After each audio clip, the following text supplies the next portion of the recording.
Richie. All kinds of crazy people like that. 6.5 minutes before 10, WCOL, much more music time. It's the December the 28th Larry Clark Show, and you have just heard the songs in the Nighttime Hitline Survey. Right. Exciting, isn't it?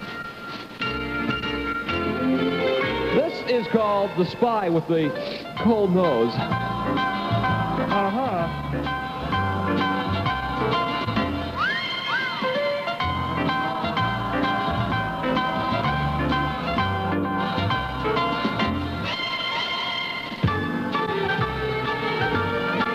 This is Newswatch. Paul Hogan reporting from the State Fire Marshal's office today. A request for all municipal authorities to ban the sale of an imported rag doll, which has been found to be highly flammable. State Fire Marshal George Schottelbeck says every fire department in the state has been contacted about the dolls, which stand about 15 inches high and are covered with cloth. The bodies are stuffed with straw and have the name A.E. Sutton stamped on the foot. The fire marshal says the dolls, which sold for less than $1 and were usually stocked in discount department stores, should be taken to the closest fire station for disposal. The marshal reminds citizens not to try to destroy the dolls themselves, since they are extremely flammable and release a toxic gas while burning.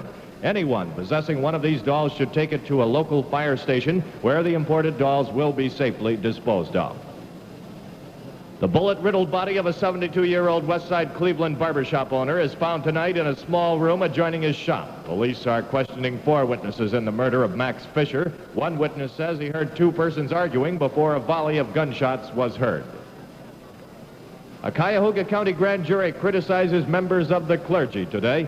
The grand jury investigating last summer's Huff area riot says some members of the clergy helped the rioters, saying that it is of grave concern that members of the clergy went to great lengths to aid and assist those men who would tear down the very foundations of government. Grand jury foreman William Pringle also urges a further investigation into the leadership of the Huff riots. 5 Ohio men listed as dead in Vietnam by the Defense Department. One, a Columbus man, previously reported as missing but now reported as killed in action, was Lieutenant John M. Trier, husband of Mrs. Claudia M. Trier of 548 Stinscombe here in Columbus. Lieutenant Trier was an Air Force officer. Another Ohio man listed as killed in action is Army Specialist Ronald D. Evans of Cincinnati. Also, Private First Class Ronnie R. Bishop of Deschler, Ohio. Private First Class Michael E. Smith of the Marines of Hamilton, Ohio, was killed in action in Vietnam. Reported as not dead in action, but as a result of hostile action, but not as a result of hostile action, is Navy Fireman Robert M. Klebanowski of Cleveland. A 14-year-old youth arrested today in Cincinnati. He's being accused of the October murder of a man in New Orleans. Queen City police say the youth, Thomas Sturgeon, is being charged with first-degree murder of 42-year-old Harry Bosch. Louisiana authorities have begun extradition proceedings to return the 14-year-old youth to New Orleans for trial.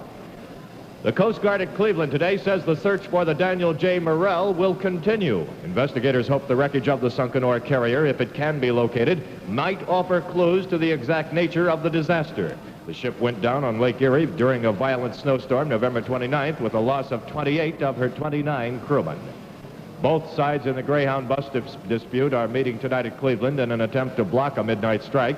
Members of the Amalgamated Transport Union, which represents 5,500 drivers and mechanics in 19 eastern states, threaten to walk off their jobs if their demands are not met.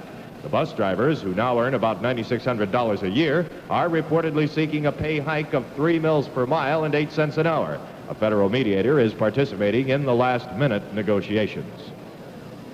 The first big Allied push into the communist-dominated Mekong Delta region of South Vietnam is reportedly going well. The vanguard of 10,000 Vietnamese troops made quick contact with Viet Cong forces in the airborne assault south of Saigon.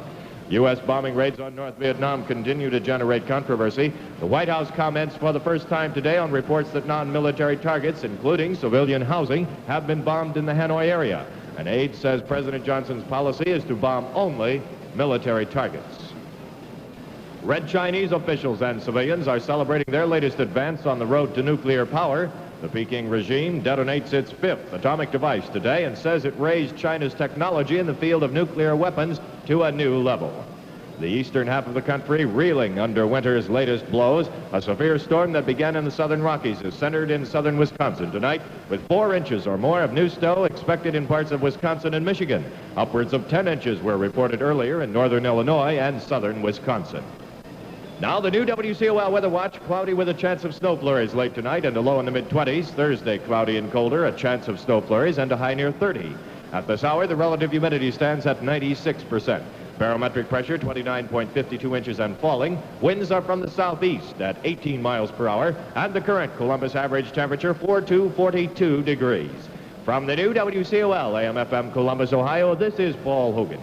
Larry Clark, music.